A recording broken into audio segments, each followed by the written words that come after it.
गांव की सुबह बस शुरू ही हो रही थी, पर बुढ़िया माई की थकी चाल में जैसे पूरी जिंदगी की कहानियां बसी थीं।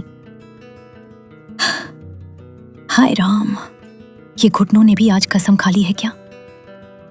चले बगैर ही चैन पा रही हैं। ओए मोती, चल मेरे साथ। आज लकड़ियां देर से मिलेंगी और भूख तो तुझे तभी लगती है जब मेरी सांस अटकने लगती है। बुढ़िया माई हर रोज जंगल आती थी, लेकिन आज पेड़ की सबसे ऊंची शाखा से एक अजनबी आवाज आई। ओ बुढ़िया, इतना सामान काहे ढो रही हो? जंगल खुद शर्मा गया होगा तुझसे। कौन है रे? अबे पेड़ की छांव देनी थी या भाषण? उतर नीचे। बुढ़िया हूँ पर लाठी अभी जवान है। ओहो, ये तो खतरनाक आई। नाम क्या है तेरी बहादुरी का? नाम पूछेगा? सुन ले, लोग मुझे बुढ़िया माई कहते हैं और तुझ जैसे गप्पू बंदरों को मैं सपने में भी लतियाती हूँ। बात छिड़ने वाला बंदर अब थोड़ा सन्न था। शायद पहली बार कोई और उसकी बातों का जवाब दे गया था। तकरार से शुरू हुई बात धीरे धीरे मुस्कुराहट में बदलने लगी। बंदर और बुढ़िया दोनों अलग, पर शायद अकेले भी। टोटन, माई तेरे पास कुछ खाने का है क्या? ये अमरूद अब बोझ बन गया है जुबान पे। अरे लूट के बाद भीख। चल ये लो, मुट्ठी भर भुने चने, लेकिन ज्यादा जोर मत डाल, तेरे पेट से ज्यादा आवाज तेरी जुबान करती है। तेरा तो जवाब ही नहीं। पर तू अकेली हर रोज क्यों आती है जंगल? क्योंकि यहाँ कोई सवाल नहीं करता। माई कल भी आएगी ना? जब तक ये जंगल अपनी छांव देगा, बुढ़िया माई जरूर आएगी। और अब अकेली नहीं। जैसे ही जंगल में दोस्ती गहराने लगी, गांव में बातें भी तेजी से उभरने लगी। ये बुढ़िया माई अब बंदर पाल रही हैं जंगल में, और कल बच्चों ने कहा वो बंदर उसके पल्लू में से कुछ निकाल रहा था। कुछ तो गड़बड़ है। अरे भाई, माई अकेली और बूढ़ी है, कोई तो सहारा चाहिए। सहारा अगर बंदर हो तो हिल जाएगा पूरा गांव। माई, आज तू चुप क्यों है? वो चने खत्म हो गए क्या? नहीं रे, चने तो हैं, पर गांव में तेरा नाम अब नमक की तरह चुभ रहा है। क्यों? मैंने क्या किया? मैं तो बस तेरे साथ थोड़ा जी रहा हूं। बस यही तो बात है। गांव वालों को लगता है कि एक बुढ़िया और एक बंदर साथ क्यों हैं। कल एक आखिरी बार जंगल जाऊंगी। माई, तेरे लिए फूल लाया हूं। तेरे जैसे सीधा नहीं है, थोड़ा टेढ़ा है लेकिन असली है। बस यही चाहिए था मुझे, एक ऐसा जो झूठ नहीं बोलता, ना गांव से, ना मुझसे, ना खुद से। बुढ़िया को बंदर से अपने बेटे जैसी मोहब्बत हो गई थी। उसकी मजेदार बातों से बुढ़िया का दिल हल्का हो जाता, वो खुलकर हंसती। लेकिन मोती मुर्गा बुढ़िया का बदला हुआ रूप देखकर दुखी था। वो चुप कर देख रहा था और दिल में बोल रहा था, हुह, मोती देख रहा है। बुढ़िया का ध्यान अब उसकी तरफ से कम हो गया है। हर सुबह मेरे बगैर माई नहीं चलती थी, अब ये बंदर कब से उसका हिस्सा बन गया? मैं तो बस एक मुर्गा हूं ना। बोलता हूं ना तो लोग हंसते हैं। जंगल के बीच मोती ने अचानक नखरे दिखाने शुरू कर दिए, जैसे उसे राजकुमार बना हो। और बंदर तो हंस हंस के लोटपोट हो गया। अरे मोती, चल ला बेटा, राजा बनने का समय तो शाम को होगा। बकरियों तक को तो इज्जत मिलती है, और मुझे तो हर वक्त छोटा समझा जाता है।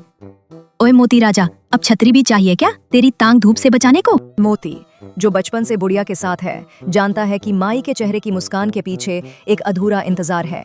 अब वो चाहता है कि माई को सच्ची पता चले, चाहे कड़वी ही क्यों ना हो। मोती को ये भी पता था, माई जंगल में बेवजह नहीं घूमती थी, कोई और ही बात थी। उस दिन भी बुढ़िया, मोती और टोटन बंदर जंगल में घूम रहे थे, जब बुढ़िया ने अपना बरसों से दिल में दबा राज खोला। वो आखिरी मेला था जहां मैं उसका हाथ छोड़ बैठी थी। फिर में कब वो मुझसे छूट गया, मैं जान ही ना पाई। शिवा, ओ शिवा, कहाँ चला गया रे बेटा? माई के बिना कहीं मत जाना। इस जंगल में हर पेड़, हर झाड़ी, कहीं ना कहीं मेरी शिवा की परछाई छुपी है। गांव वाले कहते थे कि जंगल में एक सुनहरी बोलने वाली चिड़िया रहती थी। वो बीता वक्त और आने वाला वक्त देख सकती थी। बुढ़िया को उस चिड़िया की खोज थी।